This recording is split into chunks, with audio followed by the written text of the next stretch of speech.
वक्त हर वक्त को बदल देता है, बस वक्त को थोड़ा वक्त दो। नमस्कार, स्वागत है आप लोगों का हिंदी साहित्य विवेचना में। तो जैसा कि आप सभी को पता चल ही गया होगा कि एनटीए नेट के द्वारा अपना रिजल्ट डिक्लेयर कर दिया गया है और इस रिजल्ट में बहुत से बच्चों का नेट जेआरएफ हुआ होगा और बहुत से बच्चों का नेट जेआरएफ नहीं भी हुआ होगा। तो इसमें जिन बच्चों का नेट जेआरएफ हुआ होगा तो उन्हें बहुत बहुत बधाई, और जिन बच्चों का किसी कारणवश नेट जेआरएफ नहीं हुआ है तो उन्हें अपना मन बिल्कुल भी छोटा करने की ज़रूरत नहीं है। आप लोग फिर से अपनी मेहनत कीजिए और देखिए कि कहाँ पर क्या क्या कमियाँ रह गई और अपनी कमियों की पहचान कीजिए। अपनी कमियों को देखिए कि कहाँ पर क्या क्या कमी रह गई जिस कारण आपका नेट सेट नहीं हो पाया, क्योंकि अब उदास रहने का बिल्कुल भी समय नहीं है। निरंतर मेहनत करते रहो, क्योंकि कहते भी तो हैं जो कभी हारा ही ना हो तो उसे जीत का स्वाद कभी मालूम नहीं होता।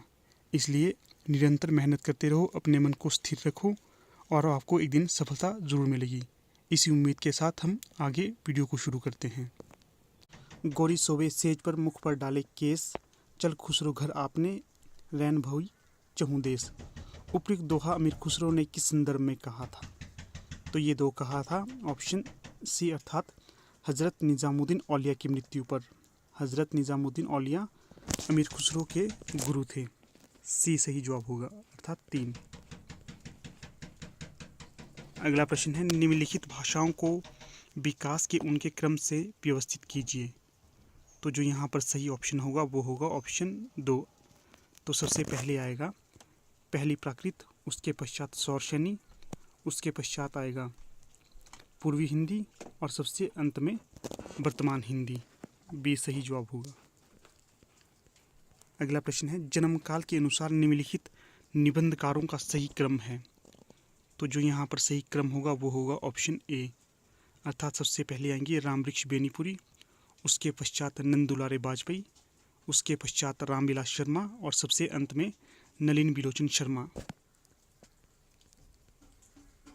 अगला प्रश्न है, निम्नलिखित वर्ण्य विषयों को उनके संबंध उपन्यासों से सम्मिलित कीजिए। तो यहाँ पर उपन्यास और उनके वर्ण्य विषय दिए हैं, इन दोनों को सम्मिलित करना है। तो जो यहाँ पर सही जवाब होगा वो होगा ऑप्शन 3, अर्थात उच्च मध्य वर्गीय वृद्ध व्यक्तियों के जीवन की स्थिति का चित्रण किया गया है समय सरगम उपन्यास में। अगला है, दलित जीवन की नारकीय वास्तविकताओं का चित्रण किया गया है नाच्य बहुत गोपाल उपन्यास में। इसके पश्चात पंजाब अंग्रेज़ों के आधिपत्य और ईस्ट इंडिया कंपनी की लूट सूट का चित्रण किया गया है मयादास की माड़ी उपन्यास में। और जो सबसे अंत में है, पटना के महिला छात्रावास में पनपने वाले भ्रष्टाचार और स्त्रियों के काम शोषण का चित्रण किया गया है प्रति परिकथा उपन्यास में। तो 3 सही जवाब होगा। अगला प्रश्न है, करम बीवी और सरफराज निम्नलिखित में से किस उपन्यास के पात्र हैं? तो ये हैं ऑप्शन ए, जिंदगीनामा उपन्यास के, और ये उपन्यास है कृष्णा सोबती का। अगला प्रश्न है, निम्नलिखित में से कौन ललित निबंधकार नहीं है? तो यहाँ पर सही जवाब होगा ऑप्शन ए, रामचंद्र शुक्ल। बाकी हजारी प्रसाद द्विवेदी, विद्यानिवास मिश्र, कुबेरनाथ राय, ये सभी ललित निबंधकार हैं। अगला है, निम्नलिखित में से हजारी प्रसाद द्विवेदी की रचनाएं हैं। तो ये हैं ऑप्शन बी, अर्थात साहित्य का मर्म और मध्यकालीन धर्म साधना, ये दोनों हजारी प्रसाद द्विवेदी की रचनाएं हैं। अगला प्रश्न है 8वां, निम्नलिखित पाश्चात्य आचार्यों का जन्म वर्ष के आधार पर उनका सही क्रम होगा। तो जो यहाँ पर सही क्रम होगा वो होगा ऑप्शन 2, अर्थात सबसे पहले आएंगे कॉलरिज, उसके पश्चात आएंगे सस्यूर, उसके पश्चात आएंगे आई ए रिचर्ड्स और सबसे अंत में आएंगे रोला वर्थ। अगला प्रश्न 9वां, नगर बाहिरे डोंबी तोहरी कुड़िया छाई उपयुक्त काव्य पंक्तियाँ किसकी हैं? तो ये है कन्हप्पा की, ऑप्शन 2, और कन्हप्पा थे प्रसिद्ध कवि। अगला प्रश्न है 10वां, प्रकाशन वर्ष के अनुसार निम्नलिखित कहानी संग्रहों का सही क्रम बताइए। तो जो यहाँ पर सही क्रम होगा वो होगा ऑप्शन ए, अर्थात 1। तो सबसे पहले जो कहानी आएगी वो आएगी राजा निर्वंशिया, उसके पश्चात आएगा एक और ज़िंदगी, और उसके पश्चात आएगा यही सच है, और सबसे अंत में आएगा बांचू। ऑप्शन ए बिल्कुल सही जवाब है। अगला है 11वां, निम्नलिखित में से कौन सी आधुनिक काल की रचनाएं हैं? तो ये हैं ऑप्शन ए अर्थात ए और सी, उद्धव शतक और भ्रमरदूत। अगला है कथा और तर्क से अर्थात स्थापना और तर्क से। तो प्रश्न पूछा गया है स्थापना में, काव्य का आलंबन विशिष्ट व्यक्ति नहीं सामान्य जन ही हो सकता है, और जिसका तर्क है वो है क्योंकि काव्य का केंद्रीय विषय मनुष्य है। तो ये जो यहाँ पर सही होगा वो होगा ऑप्शन 2 अर्थात स्थापना गलत है और जो इसका तर्क है वो सही है। अगला प्रश्न है निम्नलिखित में से छत्तीसगढ़ की कौन सी मुख्य रंग शैलियाँ हैं? तो ये हैं ऑप्शन 4 सी और डी। सी में है नाचा और डी में है पंडवानी। अगला है 14वां प्रश्न, फणीश्वर नाथ रेणु द्वारा रचित कहानियाँ हैं। तो ये हैं विकल्प नंबर 3 अर्थात बी और डी। बी में है ठुमरी और डी में है आदिम रात्रि की महक। अगला प्रश्न है 15, सिंदूर की होली के किस पात्र ने विधवा मनोरमा का हाथ जीवन भर अविवाहित रहने के लिए पकड़ा, ना कि उसे अपनी स्त्री बनाने के लिए? तो ये थे ऑप्शन बी मनोज शंकर। अगला प्रश्न है 16, निम्नलिखित में से किस उपन्यास में उत्तर प्रदेश के पूर्वांचल के एक कस्यानुमा गांव शिवपालगंज की कहानी वर्णित है? तो ये है राग दरबारी की। तो यहाँ पर आपके लिए एक प्रश्न है, आपने बताना है कि राग दरबारी किसका उपन्यास है। अगला है 17, दूधनाथ सिंह द्वारा रचित कहानी संग्रह हैं। तो ये हैं ऑप्शन 4 अर्थात ए और डी। ए में है धर्मक्षेत्र कुरुक्षेत्र और डी में है निष्कासन। अगला प्रश्न है आचार्य क्षेमेंद्र के ग्रंथों के नाम हैं। तो ये हैं विकल्प नंबर 4 सी और डी। सी में है दश कुमार चरित और डी में है सुब्रित तिलक। अगला है 19, समानांतर कथा प्रसंगों को लेकर लिखा गया नाटक है। तो ये है विकल्प नंबर 4 एक और द्रोणाचार्य। और एक और द्रोणाचार्य नाटक है शंकर शेष का। अगला है 20, महादेवी के साहित्य में कहीं निष्क्रिय दया नहीं वरन रचनात्मक करुणा का ही भाव वर्तमान है। उपयुक्त पंक्तियां किस आलोचक की हैं? तो ये हैं रामस्वरूप चतुर्वेदी की। ऑप्शन 2। अगला है निम्नलिखित में से कौन सा शब्द तद्भव नहीं है? तो यहाँ पर होगा विकल्प नंबर 4 वायु। अगला है 22, ये भी कथन और तर्क का प्रश्न है। कथन है स्त्री विमर्श के अनुसार स्त्री केवल जैविक उत्पत्ति है। और कथन 2 है पितृ सत्तात्मक व्यवस्था स्त्री के व्यक्तित्व और विचार का नियमन नहीं कर सकती। तो यहाँ पर जो सही जवाब होगा वो होगा विकल्प नंबर 2। कथन ए और कथन 2 दोनों गलत हैं।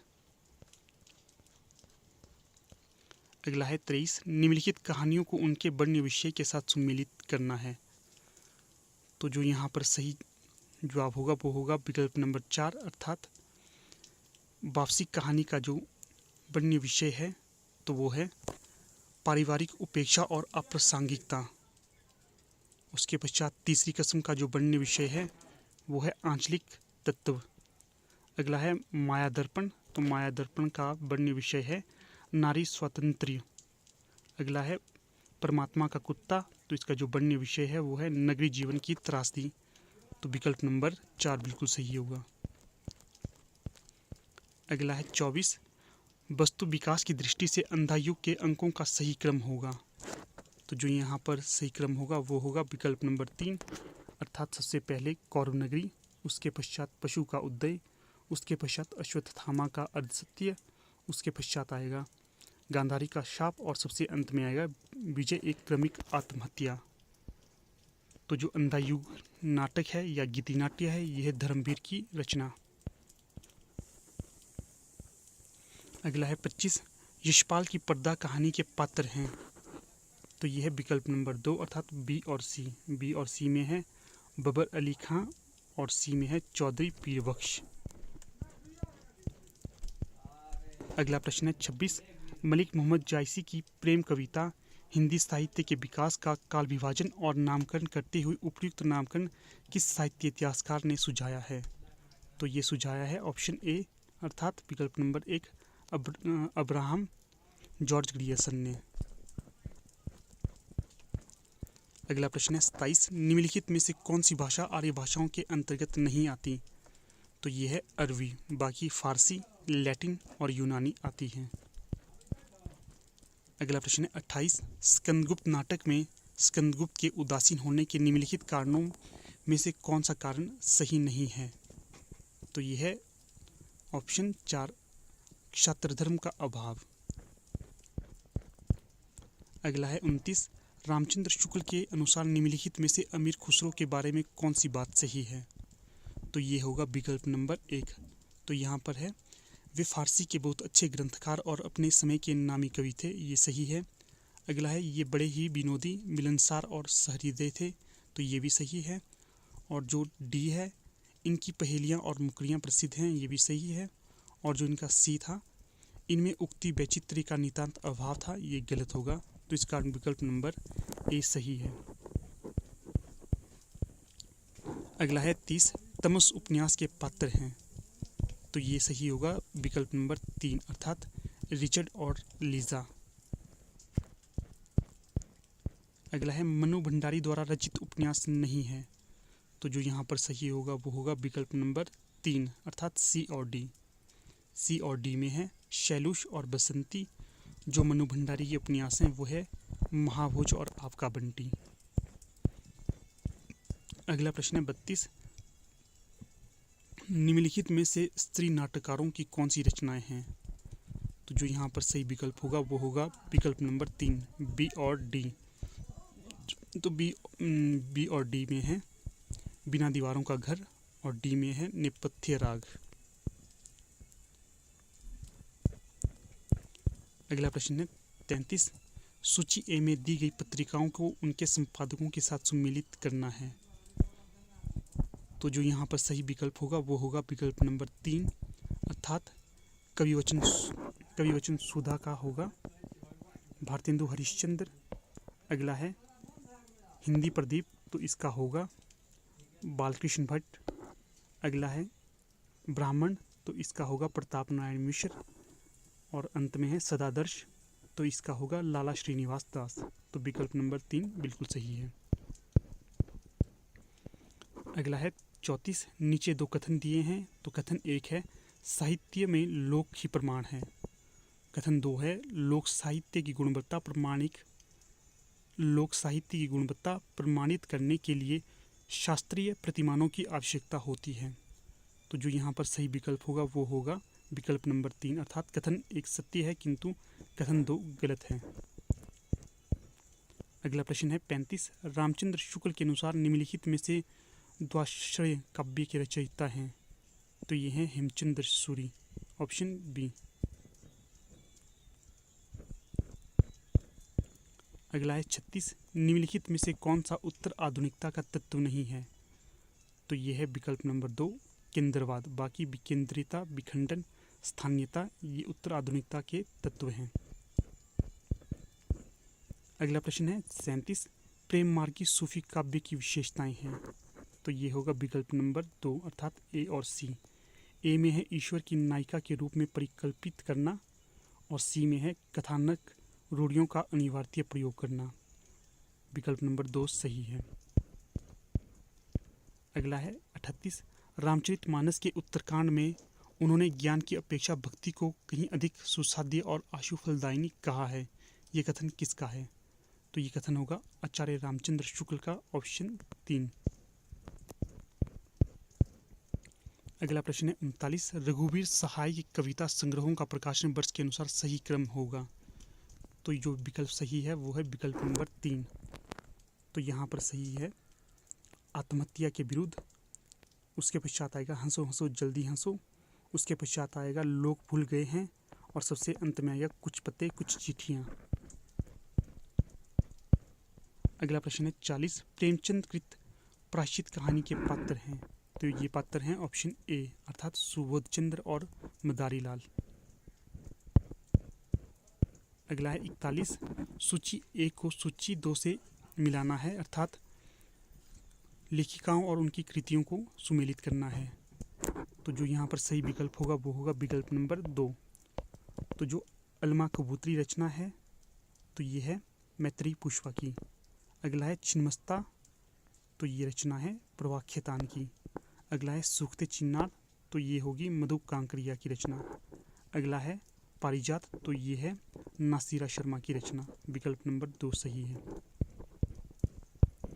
अगला प्रश्न है 42, राजभाषा आयोग 1955 के अनुसार निम्नलिखित सुझाव दिए गए हैं। तो जो सुझाव दिए हैं इस विकल्प के अनुसार सही होगा विकल्प नंबर 2, अर्थात हिंदी सर्वाधिक बोली और समझे जाने वाली भाषा है, सही है। अगला है 14 वर्ष की उम्र तक भारत के प्रत्येक विद्यार्थी को हिंदी का ज्ञान करा देना चाहिए, ये भी सही है। और जो अगला सही होगा वो होगा उच्च न्यायालयों में क्षेत्रीय भाषाओं का व्यवहार होना चाहिए, ये भी सही है। और जो यहाँ पर गलत होगा वो होगा विकल्प नंबर 3, अर्थात भारत सरकार के प्रकाशन अधिक से अधिक अंग्रेजी में किए जाएं। तो इस प्रकार विकल्प नंबर 2 बिल्कुल सही है। अगला प्रश्न है विद्यानिवास मिश्र द्वारा रचित निबंध नहीं है। तो यहाँ पर ये नहीं होंगे विकल्प नंबर ए, अर्थात ए और सी। ए और सी में है अस्मिता के लिए और अंगद की नियति। जो विद्यानिवास मिश्र के निबंध हैं वे हैं किस किस को नमन करूं, कुछ चंदन की कुछ कपूर की। अगला प्रश्न है 44, निम्नलिखित में से कौन सी अवधारणा मार्क्सवादी विचारधारा के प्रतिकूल है। तो ये होगी ऑप्शन बी, इतिहास चक्र। अगला प्रश्न है द्विवेदी युगीन कविताओं की विशेषताएं हैं। तो ये होंगी विकल्प नंबर 4, अर्थात बी और डी, इतिवृत्तात्मकता और प्रबंधात्मकता। बी और डी सही जवाब है। अगला प्रश्न है निम्नलिखित कृतियों को उनके प्रकाशन वर्ष के अनुसार सुमेलित कीजिए। तो जो यहाँ पर सही विकल्प होगा वो होगा विकल्प नंबर 1, अर्थात लोकायतन। लोकायतन का है 1964, आंसू आंसू का है 1925। अगला है भारत भारती, तो भारत भारती का होगा 1912।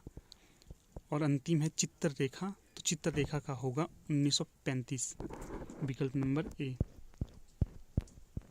अगला है 46, तो प्रश्न ही हो चुका है। अगला है 48, देश प्रेम है क्या, प्रेम ही तो है, इस प्रेम का आलंबन क्या है, सारा देश अर्थात मनुष्य पशु पक्षी नदी नाले वन सहित सारी भूमि। उक्त कथन किसका है। तो ये कथन है ऑप्शन बी, रामचंद्र शुक्ल का। अगला प्रश्न है चंद्रगुप्त नाटक में चाणक्य की संवादोक्तियों निम्नलिखित में से कौन सी हैं। तो ये होगा विकल्प नंबर 2, अर्थात बी और सी। समझदारी आने पर यौवन चला जाता है। अगला सी है महत्वाकांक्षा का मोती निष्ठुरता की सीपी में रहता है। विकल्प नंबर 2 सही है। अगला और आज का अंतिम प्रश्न है निम्नलिखित में से तालव्य वर्ण है। तो जो यहाँ पर तालव्य वर्ण होगा वो होगा विकल्प नंबर 2, अर्थात ए और डी। अगला प्रश्न है 51, जगदीश चंद्र माथुर के नाटकों के मुख्य स्वर हैं। तो जो यहाँ पर जगदीश चंद्र माथुर के नाटकों का मुख्य स्वर होगा तो वो होगा विकल्प नंबर 3, अर्थात ए और सी। ए में है प्राचीन पात्र प्रसंगों द्वारा सामयिक समस्याओं का प्रकाशन करना, और सी है रामलीला पद्धति द्वारा तुलसी के मानस मर्म को आधुनिक पाठकों तक पहुंचाना। विकल्प नंबर सी बिल्कुल सही है। अगला प्रश्न है 52, आचार्य महावीर प्रसाद द्विवेदी का अस्थिरता शब्द संबंधी विवाद किस लेखक से हुआ था। तो ये हुआ था विकल्प नंबर 2, बालमुकुंद गुप्त। अगला प्रश्न है 53, मार्क्सवादी दर्शन के अनुसार निम्नलिखित में से कौन से कथन सही हैं। तो जो यहाँ पर सही होंगे तो वो होंगे विकल्प नंबर ए, अर्थात ए और बी। ए में है मानव सभ्यता के विकास की पहली मंजिल आदिम साम्यवाद की थी, और बी में है मानव समाज का इतिहास वर्ग संघर्षों का इतिहास है। तो विकल्प नंबर 1 बिल्कुल सही है। अगला प्रश्न है 54, तो यहाँ पर पूछा गया है यदि श्रद्धा और मनु अर्थात मनन के सहयोग से मानवता का विकास रूपक है तो यह भी बड़ा ही भावमय और श्लाघनीय है। कामायनी के संदर्भ में उपयुक्त कथन किसका है। तो ये कथन है जयशंकर प्रसाद जी का। और कामायनी इन्हीं की रचना है। अगला प्रश्न है 55। रामचंद्र शुक्ल के अनुसार नाथों की संख्या है। तो आचार्य रामचंद्र शुक्ल ने नाथों की संख्या मानी है 9 और हिंदी साहित्य का इतिहास इनका प्रसिद्ध इतिहास ग्रंथ है और इसका प्रकाशन वर्ष 1929।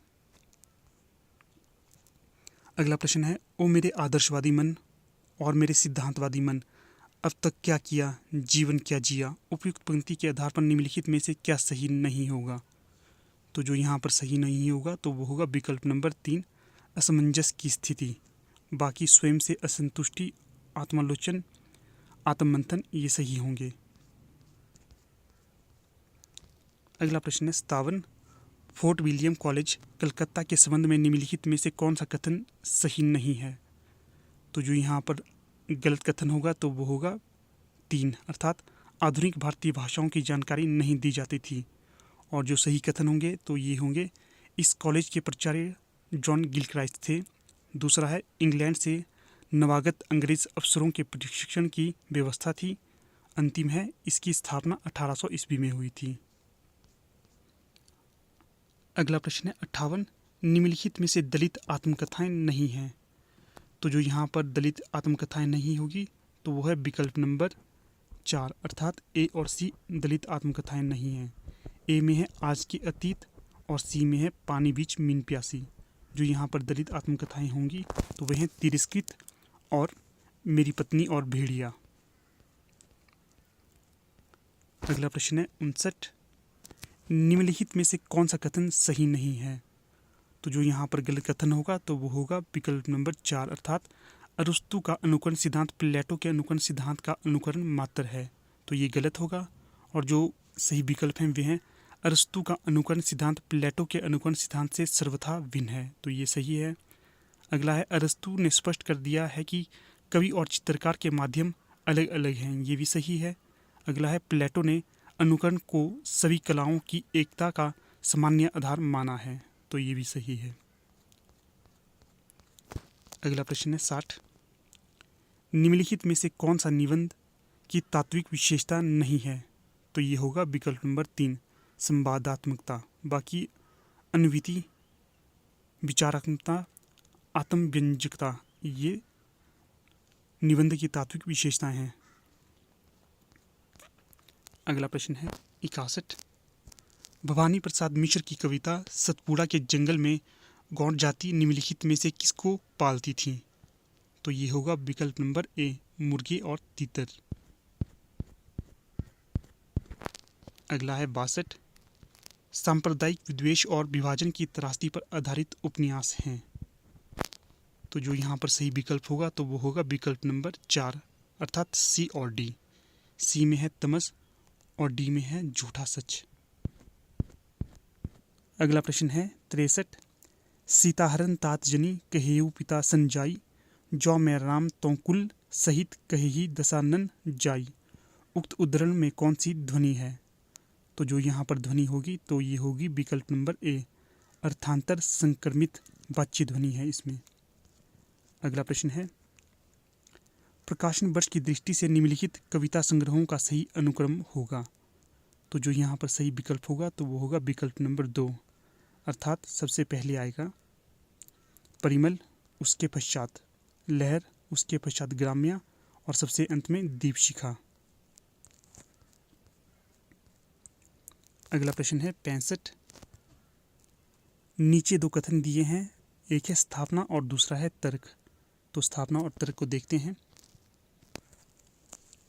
स्थापना है कृष्ण भक्ति काव्य वृत्ति के उत्कर्ष का दर्शन है। और जो तर्क है वो है इसलिए उसका पूर्ण स्वाद उज्ज्वल रस में होता है। तो यहाँ पर जो सही कथन होगा तो वो होगा विकल्प नंबर डी, अर्थात ए और आर दोनों सही हैं। अगला प्रश्न है 66। शकुन और डॉक्टर जोशी के अंतर संबंधों पर आधारित कथानक किस उपन्यास में प्रस्तुत किया गया है। तो ये किया गया है आपका बंटी में, विकल्प नंबर ए। अगला प्रश्न है 67। उन्होंने पाश्चात्य नाट्य साहित्य के किताबी ज्ञान को निजी अनुभव और पर्यवेक्षण के खरल में कूट पीसकर सामाजिक दिग्दर्शन का नवीन और तथ्यपरक रसायन तैयार किया। प्रसिद्ध नाटककार जगदीश चंद्र ने उपयुक्त विचार किस नाटककार के संदर्भ में व्यक्त किया? तो ये किया था उपेंद्र नाथ अश्क, विकल्प नंबर 2। अगला है 68, प्रकाशन वर्ष के अनुसार निम्नलिखित कहानियों का सही क्रम है। तो जो यहाँ पर सही क्रम होगा तो वो होगा विकल्प नंबर 2, अर्थात सबसे पहले एक टोकरी भर मिट्टी, उसके पश्चात प्ले की चुड़ैल, उसके पश्चात 11 वर्ष का समय और सबसे अंत में धुलाई वाली। विकल्प नंबर 2 बिल्कुल सही है। अगला है 59, निम्नलिखित प्रतीकवादी नाटकों को उनके लेखकों के साथ सुमेलित कीजिए।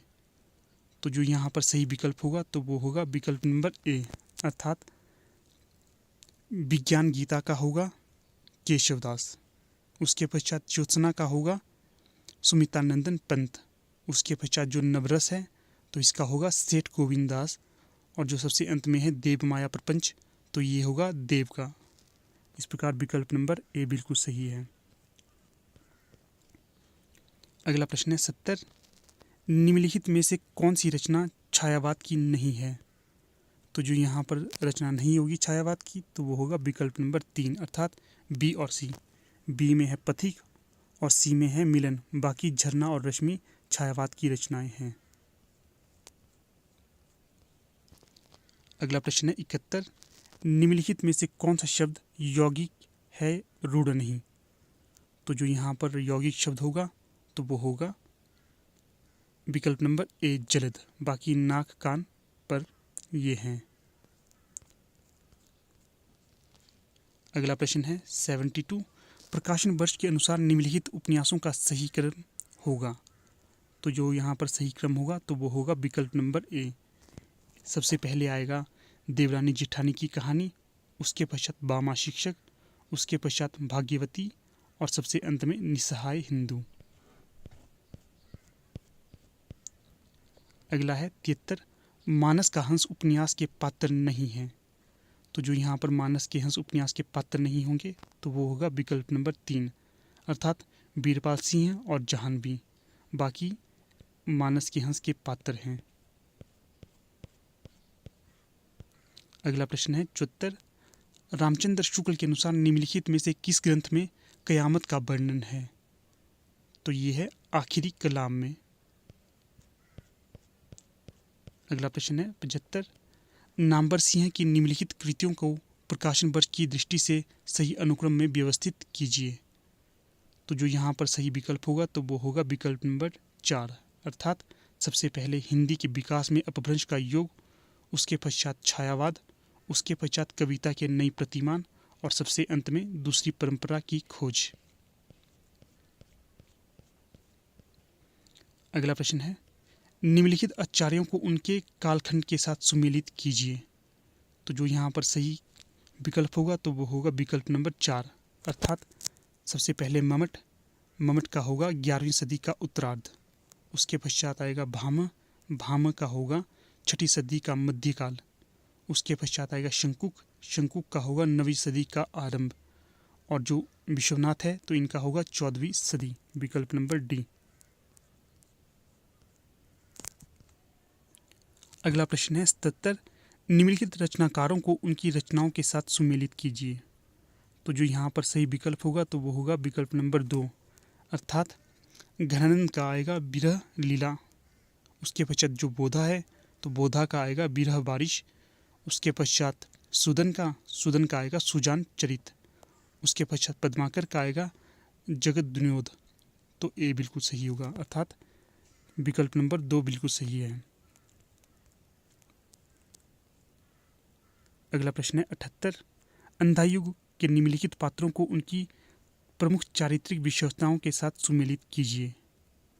तो जो यहाँ पर सही विकल्प होगा तो वो होगा विकल्प नंबर 3, युत्सु का है सत्याग्रही, अश्वत्थामा का होगा पाशविक प्रतिहिंसक, संजय का होगा कर्मलोक से बहिष्कृत तटस्थ, और जो विदुर का होगा तो वो होगा संशयग्रस्त, विकल्प नंबर 3 बिल्कुल सही होगा।